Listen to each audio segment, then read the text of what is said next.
अब हरियाणा के कई जिलों में हुई हिंसा के बाद जमीयत उलेमा हिंद की टीम हिंसाग्रस्त इलाकों का दौरा कर रही है।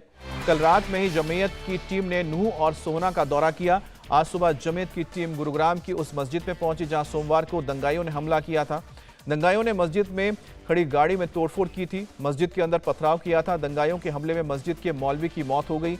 जमीयत उलेमा हिंद की टीम ने प्रशासन से मस्जिद की सुरक्षा की अपील की है। हालांकि हमले के बाद से ही मस्जिद में पुलिस बल तैनात कर दी गई है।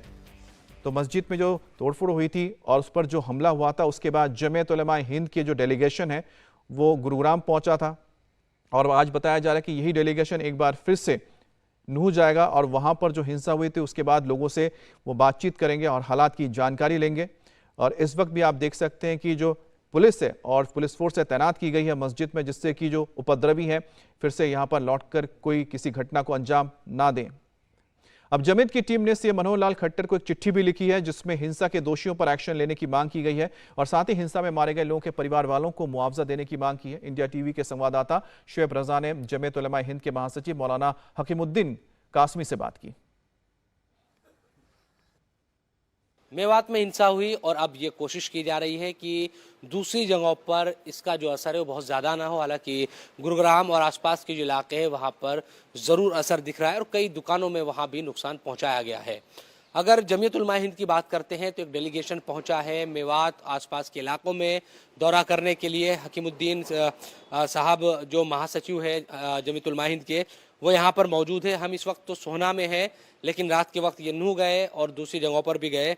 क्या चीज़ें आपने देखी और आप हमने सुना है कि एक लेटर भी आपने सीएम खट्टर को लिखा है जमीयत ने, क्या चीज़ें उसमें है और किस तरह की स्थिति है अभी? देखिए, जिस तरह के हालात थे पहले और एक शख्स ऐलान करके जा रहा है, गवर्नमेंट को चाहिए था कि उसे पहले से अरेस्ट करते।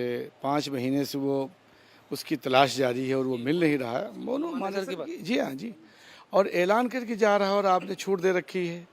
फिर जो नुकसान हुआ वो आपके सामने है। अच्छा, इधर मेवात में नुकसान हुआ, गुड़गांव में नुकसान ये हुआ कि अंजुमन की मस्जिद में इमाम साहब को रात को अचानक उन पर हमला हो गया और सुबह को शहीद हो गए। मकामी एमएलए से हमारी ये इस वक्त अपील है कि गलतफहमियाँ ज़्यादा पैदा हो रही हैं।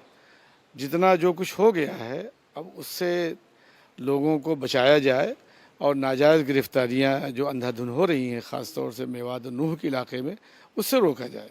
आपको लग रहा है कि नाजायज़ है वो गिरफ्तारियाँ? हाँ, यकीनन जो मुजरिम है जो मुजरिम है। पुलिस ये कह रही है या सरकार कि उनके पास तो वीडियो है, उन चेहरों को पहचाने जा रहे हैं जो लोग शामिल है। जिन गांव में दबिश हो रही है वहाँ अगर कसूरवार कोई है तो उसे आप ले जाइए, उसकी बहस नहीं, हम तो खुद उसके फेवर में नहीं। लेकिन जिस तरह का माहौल पैदा किया जा रहा है वो नहीं होना चाहिए। ये हमने कल डीसी साहब से भी और एसपी साहब दोनों से बात की थी। एक सवाल ये उठाया जा रहा है कि पूरा एक साजिशन और एक मनसूबाबंदी योजना बनाकर पूरा हमला किया गया, ये तमाम बातें कही जा रही है। आप गए, बातचीत हुई, क्या चीज़ें निकल कर आपके इस दौरे में? देखिए, ऐसा है कि मणिपुर के जो हालात थे उसमें गवर्नमेंट हमारी फेल हो चुकी है।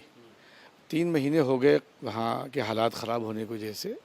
तो एक प्लानिंग के तहत माहौल को बदलने के लिए, ताकि लोगों का जहन बदल जाए, और ये एक सियासी झगड़ा है, इसमें किसी तरह का कोई और मामला नहीं है, तो उसी एंगल से इसे देखना भी चाहिए और हम लोगों को समझना भी चाहिए। वो आप लोगों पर कह रहे हैं कि जो दूसरा तबका है, जो मुस्लिम पक्ष है, उनकी तरफ से हमला हुआ शोभा यात्रा पर। नहीं, अगर वो किसी ने हमला किया, गलत किया है, हमला नहीं होना चाहिए। कोई भी करने वाला हो जो कसूरवार है उसे सज़ा होनी चाहिए, लेकिन तहकीक करके होनी चाहिए। एक तो वो कसूर है कि उन्होंने हमला किया है, दूसरा कसूर यह है कि लोग ऐलान करके आ रहे हैं, उन पर कोई रोक टोक नहीं। हालांकि पहले से मालूम था, पुलिस को अपना काम करना चाहिए था, एजेंसियों को काम करना चाहिए था।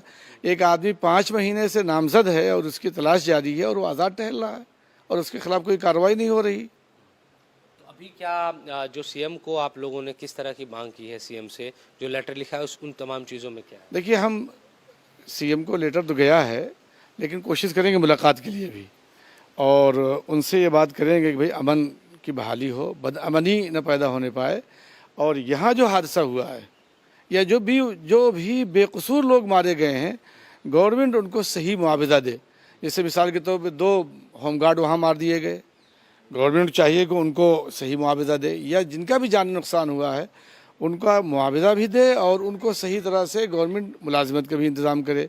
गुड़गांव में हाफिज़ साद का कत्ल हुआ, उनके साथ भी होना चाहिए। जहाँ जो हादसे हुए हैं वो इंसाफ के साथ होना चाहिए।